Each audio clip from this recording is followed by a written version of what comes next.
অনেক ধন্যবাদ। ভারতীয় গণমাধ্যম বাংলাদেশকে যুদ্ধের ভয় দেখায়, সারাক্ষণ বলে মিসাইল রেডি, 38,000 সৈন্য রেডি, শুভেন্দু অধিকারী ঢুকে পড়বে।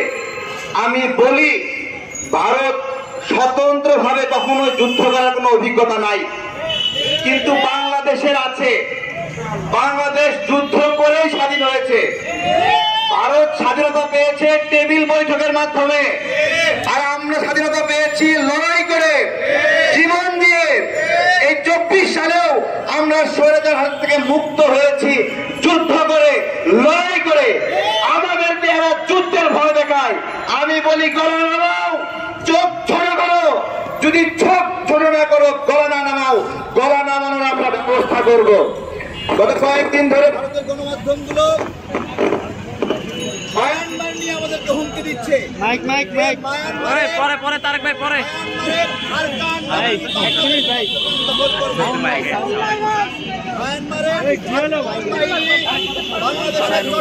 দখল করবে, আমাদেরকে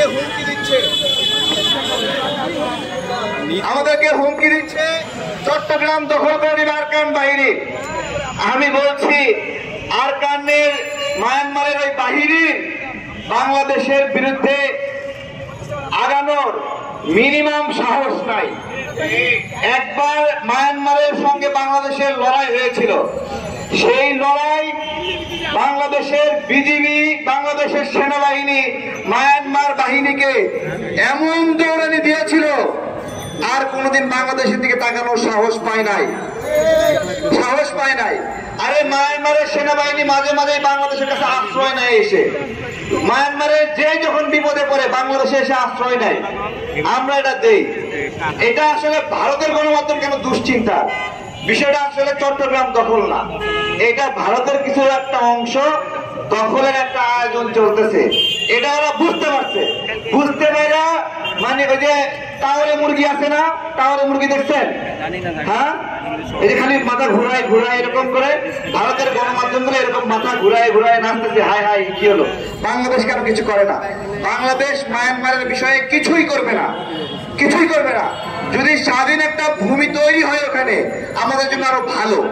রোহিঙ্গারা ওখানে যাবে, ওখানে যে খ্রিস্টানদের নিয়ে একটা আলাদা ভূমি গঠনের চেষ্টা করছে। খ্রিস্টানদের ভূমি হলে আমাদের সমস্যা কি?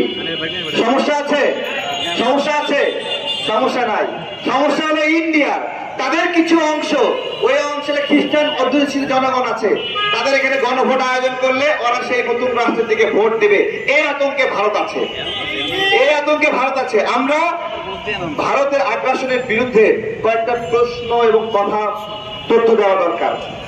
প্রিয় ভাইয়েরা, আমাদের এই দেশ এই মুহূর্তে কত লক্ষ বেকার? আমাদের শিক্ষিত বেকার, অনার্স পাস করা 28 লক্ষ বেকার, এবং আলাদাভাবে অনার্স পাস করার না, এইরকম বেকারের সংখ্যা কত? 4,81,00,000। গতদিন আমাদের একজন উপদেষ্টা বললেন 10 লক্ষ ভারতীয় বাংলাদেশে আছে। আমার কথা, আপনাদের কাজ কি শুধুমাত্র এই বক্তব্য পর্যন্ত আছে, নাকি এই 10 লক্ষ ভারতীয়কে বের করার আপনারা ব্যবস্থা করবেন? এই যে আমাদের বেকার যুবকরা চাকরি পাচ্ছে না, কর্ম পাচ্ছে না, ভারতীয়রা এখানে চাকরি করবে আর আমাদের যুবকরা বেকার থাকবে, এইটাকে আমরা হতে দেব? করণীয় কি? প্রত্যেক কারখানায় খোঁজ লাগান, কে কয়টা ভারতীয়কে নিয়োগ দিয়েছে, আমাদেরকে খবর দেন। আমরা বিশেষ টিম গঠন করবো এগুলোকে ভারতে পাঠানোর জন্য। কাউকে রাখবো না, একটা করে বের করে দিব। যতক্ষণ না পর্যন্ত ভারতের আগ্রাসন বন্ধ না হবে, ততক্ষণ পর্যন্ত এই লড়াই চলবে। সব শেষে বলি, বাংলাদেশকে প্রস্তুতি নিতে হবে। বাংলাদেশের আশেপাশে যতগুলো বাঁধ দিয়েছে ভারত, সেই বাঁধগুলো ভেঙে দেওয়ার প্রস্তুতি নিতে হবে। 1971-এর মতো প্রস্তুতি নিতে হবে। যেভাবে 71-এ ব্রিজ কালভার্ট ভেঙে দিয়েছিল আমাদের মুক্তিযোদ্ধারা, ওইভাবে আমাদের এই উদ্যোগ নিতে হবে যে আমরা ভারতের তৈরি করা এই ড্যামগুলো আমরা ভেঙে দিব, বোম মেরে উড়ে দিব, অ্যাটম বোম মেরে উড়ে দিতে হবে। এইটা মানবাধিকার পরিপন্থী, এইটা দেশের পরিপন্থী, বাংলাদেশের অধিকার পরিপন্থী, বিশ্ব জলবায়ুর যে নীতি সেই নীতির পরিপন্থী। সুতরাং এই ধরনের অবকাঠামোগুলো ভেঙে দেওয়া যুক্তিযুক্ত। আমি সরকারকে বলবো 6 মাস সময় পেয়েছেন, এই 6 মাসে এখনো কেন তিস্তার পানি চুক্তি নিয়ে মামলা আপনারা করলেন না? এখানে ফারাক্কাবাদ নিয়ে মামলা আপনারা করলেন না? আমরা আর মুখে কথা শুনতে চাই না। আমরা এমন একটা সরকার চাই যারা আন্তর্জাতিক আদালতে গিয়ে মামলা করার হিম্মত রাখে, যারা আন্তর্জাতিক আদালতে ভারতের সীমান্ত নাগরিক হত্যার হিম্মত রাখে। কোনো যুদ্ধ নাই, যুদ্ধ ছাড়াই গত 16 বছরে 1100 জন মানুষকে হত্যা করেছে। আমরা বিএসএফ কে বলতে চাই, তোমরা যদি এটা বন্ধ না করো, আমরা তোমাদেরকে সেই পরিণতি ভোগ করাবো যেটা তোমরা আমাদেরকে যুদ্ধ ছাড়াই আমাদের নাগরিককে হত্যা করেছো। তোমরা যদি আরেকটা লাশ ফেলো, আমরা দরকার হলে লোক ভাড়া করে একটা বিএসএফ কে আমরা শেষ করবো যদি বাংলাদেশের সীমান্ত নাগরিক হত্যা বন্ধ না হয়। আমরা এর আগে 2 লক্ষ টাকা পুরস্কার ঘোষণা করেছিলাম যে বিএসএফ এর খুনিদেরকে যদি আটক করতে পারে, গ্রেপ্তার করতে পারে, হত্যা করতে পারে, আমরা 2 লক্ষ টাকা পুরস্কার দেব। আমি আজকে আমাদের বিজিবির ভাইদেরকে বলছি, যদি দেখেন আপনার সামনে কোন বিএসএফ হত্যা করছে বাংলাদেশি নাগরিককে, গুলি করে পাল্টা উত্তর দিবেন, তাকে শেষ করে দিবেন। দরকার হলে আপনার সারা জীবনের ব্যয় ভার আমরা বহন করব। কিন্তু বাংলাদেশ এই সীমান্ত হত্যা আর একদিনের জন্য সহ্য করবে না। এইটা হতে পারে না। বিশ্বের আর কোন দেশের সীমান্তে এভাবে মানুষ হত্যা করা হয় না। আমরা অনেকে প্রশ্ন করবেন, হঠাৎ করে ভারত হটাও বাংলাদেশ বাঁচাও কেন বললাম? আমরা হঠাৎ করে বলবো, ঘুমের করে বলবো, নামাজের পরে বলবো, জুমার পরে বলবো, ভারত হটাও বাংলাদেশ বাঁচাও। সবাই বলেন ভারত হটাও, ভারত হটাও, ভারত হটাও।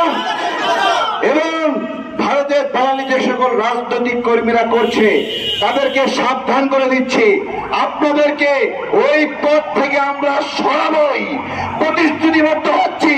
যারা যারা যে দল থেকে সর্বোচ্চ পদে থেকে বড় পদে থেকে ভারতের দালালি করছেন ক্ষমতার জন্য, ওই পদে আমরা থাকতে দেব না।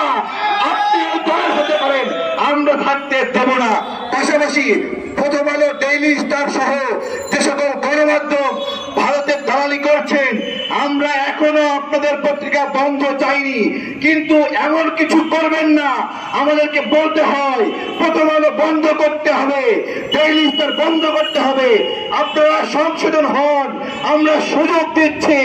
আপনারা কিভাবে সাহস করবেন? আমরা গরু জবাই করে প্রথম আলোর সামনে জিয়াফত করছি, ওরা পাঠা বলি দিয়ে আবার জিয়াফত করে।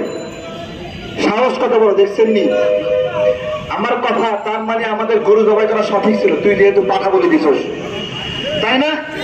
পাঠা বলি যেহেতু প্রথম আলো দিছে, সেহেতু গরু জবাই করা সঠিক ছিল কিনা বলেন? সঠিক ছিল। এগুলো বুঝতে হবে। আমরা আমাদের মিছিল শেষ হবে। আজকে প্রোগ্রামের আমাদের প্রধান অতিথি ইরান ভাই বক্তব্য রাখবেন। ভাইয়ের বক্তব্য পরে আমরা মিছিল নিয়ে এখানে চলে যাব। আর দুঃখ প্রকাশ করছি আমাদের ভাইদের, যারা আহতদের নিয়ে নিহতদের নিয়ে প্রোগ্রাম করবেন। এখনই আমাদের প্রোগ্রাম শেষ হবে। স্যার বক্তব্য রাখবেন। ময়ূক রঞ্জন বিষয়ে কিছু বলেন।